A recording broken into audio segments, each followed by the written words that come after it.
¿Cuál es la radiografía del sector? ¿Qué es lo que está ocurriendo? Lo bueno, lo malo, el cielo despejado y también las tormentas que vienen tienen un protagonista que es quien mejor lo analiza. Cada año lo convocamos, él es Enrique Carrier, presidente de Carrier y Asociados, alguien a quien conocemos hace mucho tiempo y hace mucho tiempo te va anticipando lo que viene. Así que, Enrique, bienvenido, te escuchamos con atención. Bueno, muchas gracias, buenos días. Bueno, y si vamos a hablar de economía digital, obviamente tenemos que partir de la infraestructura sobre la cual se va a desarrollar. Entonces, partiendo de la base de cómo estamos hoy, en qué estado está la infraestructura hoy mismo, tenemos una infraestructura de telecomunicaciones que es razonable en términos de calidad de cobertura. Sí es cierto que hay una distribución que es un poco desigual. A nivel de población tenemos un buen número de gente conectada y digitalizada, y obviamente también es la base para una industria de software y de servicios que está en un crecimiento constante, pero que necesita de esta infraestructura no solo desarrollada, sino que también sea ubicua. Algunos datos de cómo estamos. En términos de líneas móviles tenemos 62 millones de líneas, esto nos da una penetración del 135%. Ya vamos a ver un poco más tarde este número. En banda ancha estamos hablando de 10 millones y medio de conexiones, y esto nos da una penetración del 78% en hogares. Y esto también es resultado de inversiones que se dieron a lo largo de 10 años por 20.000 millones de dólares. Esto equivale a 5 millones de dólares diarios, incluyendo fines de semana y feriados. Y nos da la pauta de la gran necesidad de inversión que requiere esta infraestructura, que es llevada adelante no solo por las grandes empresas, sino por las más de 1.000 pymes y cooperativas que hay a lo largo de todo el país. Y acá un poco para ver, digamos, cuál es la relevancia. Y estos son datos del último censo del 2022. Vemos que la banda ancha móvil es el servicio de mayor penetración en hogares, el servicio más popular, inclusive por encima del agua corriente que le sigue. Y en tercer lugar está la conectividad de banda ancha fija. Y acá también es interesante que está por encima de otros servicios importantísimos, como son las cloacas, como es el gas de red. Y acá un dato interesante que no es un servicio, pero que lo puse porque es de un poco de color, que es la penetración de PCs o tablets, que vemos que es, con el 59%, es menor que la penetración de la banda ancha. Y uno se pregunta por qué. Porque hay hogares donde tal vez no hay PC, pero sí hay celulares, sí hay televisores que se conectan a Netflix, por ejemplo, y entonces ahí tenemos accesos de banda ancha también. Ahora estamos entrando en un momento que es clave en términos de infraestructura y que esto pasa por tres ejes, ¿no? Por un lado, un proceso de migración de lo que son las redes de cobre, básicamente las redes, o principalmente las redes telefónicas, pero también un poco las redes de televisión por cable, y que esto tiene que ver, más allá de la evolución tecnológica, con una intensificación del uso que se hizo muy evidente a partir de la pandemia, ¿no? Donde empezamos a consumir mucho streaming, empezamos a trabajar desde nuestros hogares, por más que ahora no estamos en el mismo nivel, sí se mantiene en muchos casos esto de 1, 2 o 3 veces por semana trabajar desde el hogar, obviamente el tema de los juegos, y esto entonces requería una infraestructura mejor. También lo que vimos fue una diversificación de los puntos de acceso, porque tradicionalmente las redes se iban desarrollando principalmente en los centros administrativos y comerciales de las distintas localidades, algo que era sobre todo más evidente cuando uno se iba dirigiendo a localidades más chicas, y que y la pandemia que nos tuvo en casa hizo que necesitáramos también llevar esa conectividad a las zonas residenciales, y esto implicó también nuevos despliegues y actualizaciones de las redes. A tal punto hoy que la existencia de una buena conectividad es lo que condiciona la radicación de personas o de organizaciones y empresas en distintos lugares. ¿Quién no soñó en algún momento de irse a vivir a un lugar más tranquilo, pero después se dio cuenta que no había internet o era de mala calidad? El otro de los ejes tiene que ver con lo que se viene en términos de movilidad y que tiene que ver con el despliegue de la red 5G, que ya vamos a entrar un poco más en detalle. Y también algo muy interesante, sobre todo para un país de la extensión de la Argentina, que es que estamos en la antesala de un salto muy grande en lo que es la conectividad satelital. En términos de la migración del cobre hacia la fibra, vemos que hoy el 69% de los accesos todavía son de cobre, o sea, tenemos apenas un 26 por ciento que es fibra. Y uno dice, bueno, apenas, a veces uno sabe si es mucho o poco. Entonces vamos a la comparación regional tomando los 4 primeros países de Sudamérica en términos de PBI, que son Brasil, Chile, Colombia y Argentina. Y en el gráfico es muy claro cómo Brasil y Chile están muy por encima en términos de penetración de fibra óptica, inclusive al punto de que tanto Brasil como Chile hace 4 años atrás estaban mejor que lo que está Argentina hoy. Entonces esto nos da la pauta de que todavía tenemos mucho camino por delante. Entonces, para los operadores, que son quienes tienen que llevar a cabo esta migración, hay unos ciertos desafíos. Primero porque estamos hablando de una gran inversión en un contexto macroeconómico muy complejo, con alta inflación, con una notoria escasez de dólares que son necesarios para adquirir la tecnología. Obviamente la falta de crédito para financiar inversiones que afecta sobre todo a pymes y cooperativas, y una recesión que obviamente provoca caída de los ingresos. Y al mismo tiempo hay que realizar inversiones en un producto que por sí solo no es que va a generar más ingresos. Un operador no va a poder cobrar más porque te pasó del cobre a la fibra, sino que hay que crecer en términos de clientes y hay que crecer en términos de servicios, algo que vemos con algunos operadores hoy que están ofreciendo por encima de su fibra óptica servicios de televisión.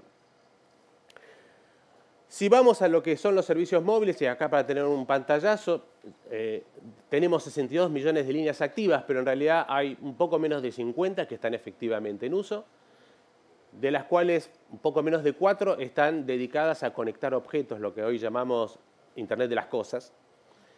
Y todo esto en un mercado que tiene un ARPU, que es un ingreso promedio por usuario mensual de $5,40. Y esto es importante porque cuando uno a veces compara con otros países, sobre todo economías más desarrolladas que tienen tal vez grandes infraestructuras en términos de movilidad, lo hacen con ARPUs que son de 20, 30 o 40, 50 dólares. Entonces, también es una limitación que tenemos estructuralmente como país. Y ahora estamos un poco con el 5G en el horizonte, ¿no? Y entonces nos preguntamos, ¿qué es lo que está faltando para tener 5G? Por un lado, certezas regulatorias, o sea, el proceso todavía no se inició, se había anunciado para el principio de año, se viene postergando y todavía no se conocen cuáles serían las características para asignar el espectro que es necesario para dar el servicio. También ver si hay una disponibilidad total, porque parte de ese espectro está siendo utilizado por otros servicios y hay que moverlos y liberar ese espectro. Y obviamente una simplificación y unificación de la normativa de despliegue de las antenas. Este es un tema que viene de años y que responde a que las normativas para la instalación de antenas o despliegue de cables son municipales y van variando de un municipio a otro. También lo que está faltando es fibra. La fibra es muy importante para poder interconectar a todas estas antenas que encima vamos a necesitar más de las que hay en la actualidad. Y esto evidentemente se traduce en inversiones. 5G va a demandar inversiones de capital que no tienen precedentes por lo que estamos hablando de esta mayor densidad y esta necesidad de una infraestructura moderna alrededor. Va a generar también, por lo tanto, una gran demanda de divisas que escasean y hay que tener presente que no va a ser inmediata su masificación, aunque empezara prontamente. Hoy, ¿qué pasa con 5G? Bueno, lo que vemos en otros países del mundo es que en realidad el crecimiento de 5G se viene dando en base al mismo uso de 4G, un poco más intenso. Pero, digamos, en el teléfono uno sigue haciendo lo mismo, sigue viendo videos de YouTube, sigue conectándose a redes sociales. No hay algo que cambie sustancialmente. Sí, lo que estamos viendo como interesante es el desarrollo de lo que se llama el acceso fijo inalámbrico, que es conectar hogares o establecimientos a través de la red móvil, aprovechando la gran capacidad que tiene 5G, algo que es sobre todo muy relevante en zonas suburbanas y en zonas rurales. Pero lo que vemos es que muchas de las grandes novedades o promesas de 5G todavía no están disponibles comercialmente, por lo menos en términos masivos. Es una una tecnología que todavía está en desarrollo y cuyos nuevos usos requieren cierta madurez, porque con 5G estamos hablando no tanto de conectar teléfonos, sino de conectar objetos, de conectar sensores, conectar interruptores. Y esto implica no solo tener dispositivos, sino tener un software que los administre y esto a su vez integrarlo con lo que ya exista en la organización que lo esté desplegando. Entonces, para los operadores móviles también hay desafíos. Obviamente, el contexto macroeconómico es complicado e influye, y lo mismo que la incertidumbre regulatoria. Y por otro lado, cuando estamos hablando de las fuertes inversiones para 5G, hay que tener presente que inicialmente no va a generar muchos más ingresos que las tecnologías anteriores, porque no hay novedades significativas para el usuario y porque lo que mencionaba antes, los usos industriales y los usos en, por ejemplo, ciudades inteligentes todavía están en un proceso de maduración.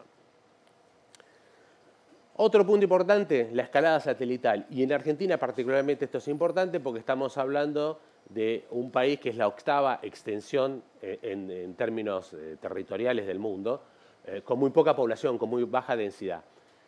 Y es importante también tener en cuenta que el 75% de las exportaciones de Argentina provienen de áreas rurales o remotas, como es la agricultura y ganadería, como es la minería y como es la energía. Además, tenemos 7,5 millones de personas, 7,5% de personas, que son unos 3,5 millones, que están habitando en zonas rurales donde la conectividad es o inexistente o mala. Y en este sentido se están produciendo cambios muy significativos en lo que es la conectividad satelital, no solo en la capacidad, digamos, de los volúmenes que se pueden transmitir, sino también de la cobertura. Porque con los satélites tradicionales uno tenía un satélite muy alto, muy lejos, alumbrando una región, un subcontinente, etc. Y lo que hoy vemos que es el gran boom en la tecnología satelital son las constelaciones, o sea, que son redes de satélites que son de cientos o inclusive miles. El más conocido es Starlink, es una malla de satélites que recubre toda la Tierra, con lo cual hoy tenemos conectividad por todos lados. Y en el gráfico lo que vemos en rojo es el crecimiento solo de Starlink en términos de cantidad de satélites lanzados sobre el total. Y vemos cómo a partir del 2020 hay una explosión. Y esto se traduce entonces obviamente en nuevos servicios. Entonces, estos cambios en Argentina, muchos están demorados por restricciones, ya sea regulatorias o inclusive también políticas, pero así todo tenemos para este año, dentro de los satélites tradicionales, el lanzamiento de nuevos satélites que van a más que duplicar la capacidad instalada sobre Argentina. Tenemos también llegando antes de fin de año unas de estas constelaciones que es OneWeb, que está apuntada directamente a lo que es el sector corporativo y Estado. Y tenemos el caso de Starlink, que si bien había anunciado su lanzamiento para diciembre del año pasado, lo postergó por estos conflictos regulatorios y ahora promete hacerlo en el 2024. Y todo esto se da en un entorno que no es el mejor, ¿no? Porque el sector está conviviendo con el DNU 690 que se dictó en la pandemia, que declaró servicio público a todos los servicios TIC, que estableció ajustes de precios que fueron determinados por el regulador y que fue por debajo de la inflación. Ahí vemos en el gráfico a la derecha lo que fueron los ajustes autorizados desde el DNU hasta abril de este año, que fue el casi 29%, y en el mismo periodo hubo una inflación del 320%, lo cual da la pauta de que si se hubieran respetado estos aumentos, el sector estaría quebrado. Y obviamente esto fue lo que llevó a una judicialización, con lo cual, si bien no tiene efectos prácticos, sigue siendo un elemento ahí disruptor. ¿Qué vimos también en el último año? Acá tomando los ingresos consolidados de los tres principales actores del sector, que entre los tres representan aproximadamente el 80% del mercado, una caída del 17% en pesos en términos constantes. Entonces, vemos que el sector no llega tampoco en forma floreciente.